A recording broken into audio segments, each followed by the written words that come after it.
Hello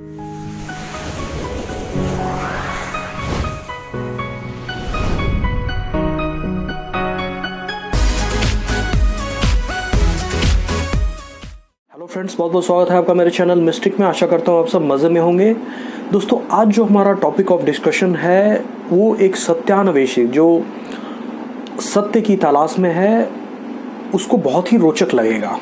ये बिल्कुल एक इम्पार्शियल एनालिसिस है, लेकिन कुछ लोग जो चाहते हैं कि सत्य को, सच्चाई को लोगों से छिपाया जाए, वो इसे बिल्कुल ही लाइक नहीं करेंगे। इसलिए आप इसे छोड़ के अभी से जा सकते हैं। ये सिर्फ जो सीकर ऑफ ट्रुथ है, जो जिनको सिर्फ सच्चाई चाहिए, उनके लिए है।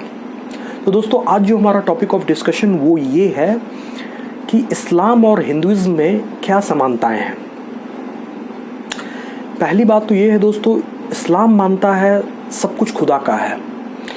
पूरी कायनात या जो भी बोलिए, पूरा यूनिवर्स है वो खुदा ने बनाया है। ये बिल्कुल सही बात है। हम हिंदू भी मानते हैं कि जो भी ये ब्रह्मांड है, इसके सृष्टा जो है, अगर ये सृष्टि हुई है तो किसी ने किया होगा। अगर सृजन हुआ है तो उसको किसी ने ज़रूर बनाया होगा। उसे हम ईश्वर बोलते हैं, परमेश्वर बोलते हैं, ये इन नामों से हम जानते हैं। तो ये बात तो यहाँ पे ये फैक्ट है कि सारा ब्रह्मांड जो है ईश्वर ने बनाया है। ठीक है। अब नेक्स्ट आता है, लेकिन ये जो दोस्तों ये जो बात है ये सिर्फ आधी बात है। क्योंकि देखिए, अगर किसी को कोई एडमिनिस्ट्रेटर है, उसको किसी चीज़ को एडमिनिस्टर करना है तो उसका वहाँ पे होना ज़रूरी है।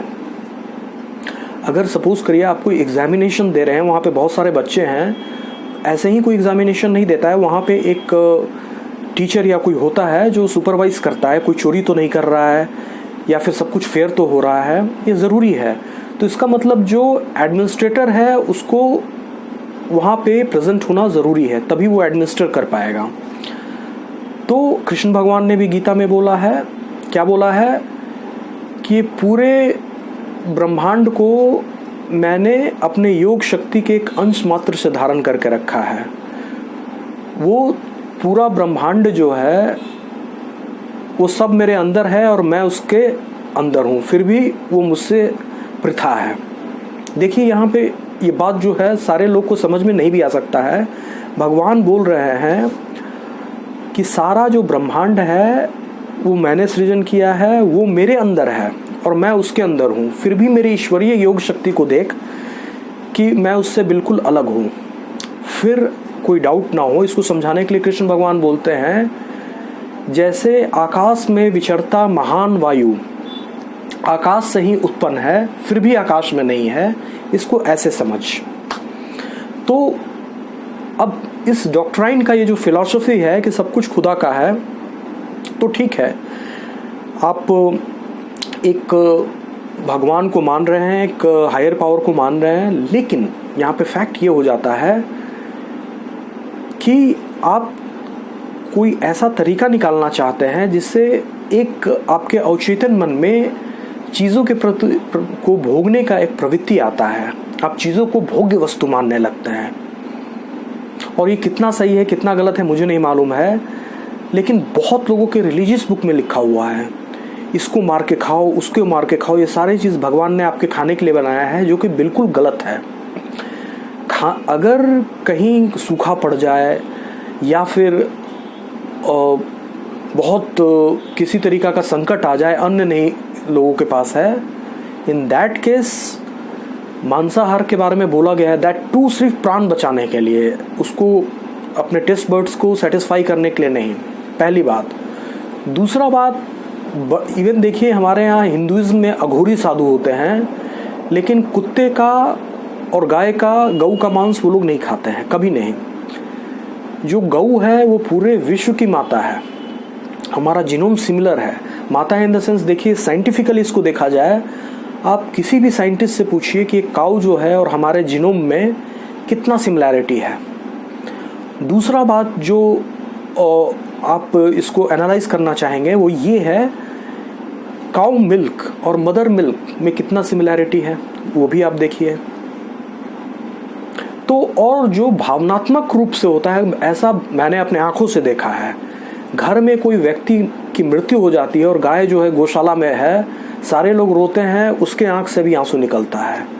वो भावनाओं को इतना डीपर अनुभव कर सकती है, इतने डीपर लेवल पे वो अटैच होती है मन से। उसकी हत्या के बारे में सोचना यही बहुत बड़ा पाप है।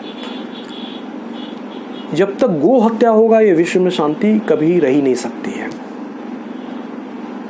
तो लेकिन यहाँ पे अब रिलीजन देखिए, रिलीजन का क्या रोल है।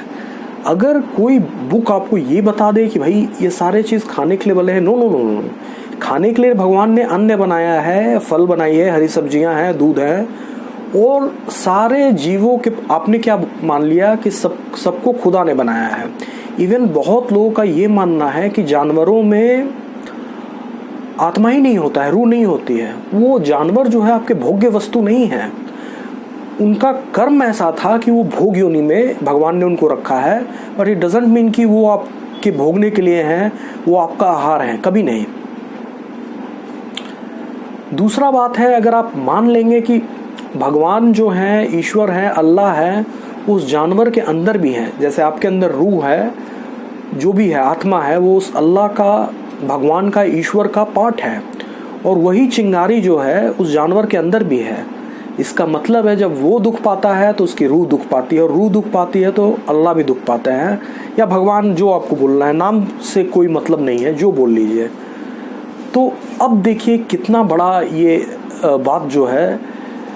अगर आप ऐसे माहौल में रहेंगे जहाँ पे लोग मांस खा रहे हैं, कोई बच्चा है पैदा हो रहा है, देख रहा है, खून की नदियाँ बह रही है, चाहे मैं सिर्फ किसी पर्टिकुलर धर्म को नहीं बोल रहा हूँ, सिर्फ मैं मुस्लिमों को नहीं बोल रहा हूँ, हिंदू में भी आप चले जाइए, आसाम में कोई जगह है कामाख्या पीठ, यस, वहाँ पे कितना बलि होता है। वो इवन भैंसे का, बकरे का, क्या चाहे, कबूतर का, और बड़े बड़े पांडा बैठ के उसका मीट प्रसाद के रूप में देते हैं। लाइकवाइज नेपाल में ये काम एक हिंदू करे, एक मुसलमान करे, ये तो पाप है ही, लेकिन अगर धर्म के नाम पे करता है कि हमें ऐसा करने के लिए वी आर परमिटेड, तो ये जघन्य अपराध में आ जाता है। तब आपका in that case what will happen, one way ticket to hell आपका इंश्योर हो जाएगा, क्योंकि आपने भगवान के नाम पे वो जघन्य अपराध किया है। और कोई भी रिलीजियस बुक से पढ़ने से पहले ये सोचिए, वही अल्लाह, वही ईश्वर, वही जो भी भगवान का नाम है, गॉड बोल लीजिए, उसका अंश आपके अंदर है।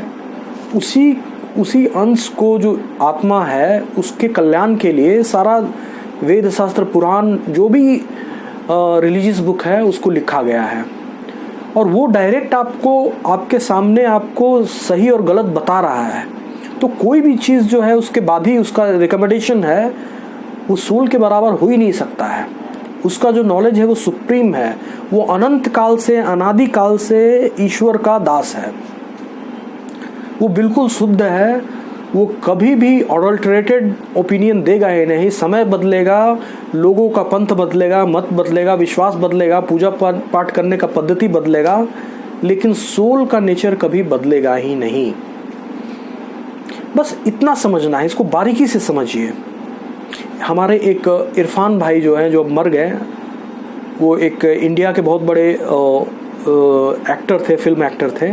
उन्होंने एक मुल्ला से एक बड़ा ही रेलेवेंट क्वेश्चन पूछा था कि आप किसी को भी अच्छे से प्रेम से खिलाते पिलाते हैं, वो उसके आंखों में आंखें डाल के देखते हैं, और वो पूरी तरह से आपको क्या बोलेंगे, आत्मीय रिलेशन डेवलप करते हैं, और एक समय आता है किसी किताब को पढ़ के अपने आत्मा की आवाज़ को न सुनते हुए उसको स्लॉटर कर देते हैं, उसको नाम आप कुछ भी दे दें, कुर्बानी बोलते हैं, तो क्या आपको सवाब मिलेगा?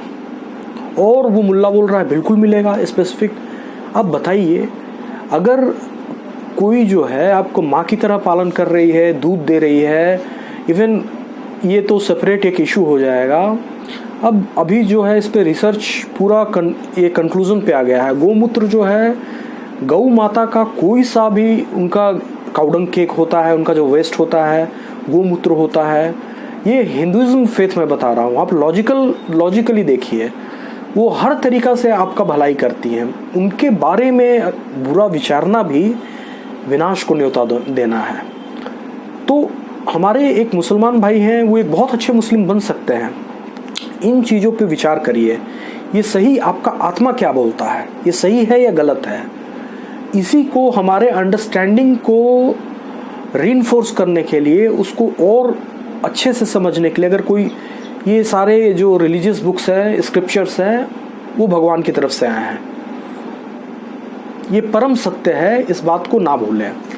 तो ये बात तो ठीक है, जैसे ही आप समझेंगे कि खुदा जो है सब कुछ खुदा का बनाया हुआ है और सब चीज़ों में खुदा अपने शक्तियों द्वारा समाविष्ट है, पूरी तरह से एक एक कण में समाविष्ट है, फिर भी उसमें खुदा होते हुए भी नहीं है, इसको ईश्वरीय योग शक्ति बोलते हैं। ऐसा भगवान कर सकते हैं, वो कण कण में है, आप चीज़ें बाद में करते हो, डिसाइड पहले कर देता है, हवा में है, हर जगह है, ये फैक्ट है। आपकी भक्ति कितनी है, आपका दिल कितना साफ है, इस पे ये बात डिपेंड करेगा कि उनके दर्शन आपको कब होते हैं। तो दोस्तों आइए आज प्रण लेते हैं, मांसाहार को बिल्कुल ना बोलिए। कोई भी रिलीजियस स्क्रिप्चर्स जो है अगर ऐसा सिखाता है, आप उसको नकार सकते हैं, उस धर्म को ही छोड़ सकते हैं, कोई फर्क नहीं पड़ता है। चाहे हिंदुइज्म हो, इस्लाम हो, चाहे कोई भी धर्म हो, अगर वो बोलता है भगवान के नाम पे बलि देना सही है, मांस खाना सही है, आप you safely distance yourself from that religion. कोई इसमें बुराई नहीं है। आशा करता हूँ मित्रों, मैं इस बात को समझाने में सक्षम रहा हूँ कि थोड़े से जो हमारा जो पॉइंट ऑफ व्यू है, अगर थोड़ा सा गड़बड़ हो जाएगा तो हमारे लिए तो नुकसान हो ही सकता है, और सारे क्रिएचर्स जो हमारे अगल बगल हैं उनके लिए कितना हैवॉक क्रिएट हो सकता है। आशा करता हूँ ये वीडियो आपको पसंद आई होगी। कल मैं फिर एक रोचक वीडियो के साथ आऊँगा, तब तक के लिए बहुत बहुत धन्यवाद।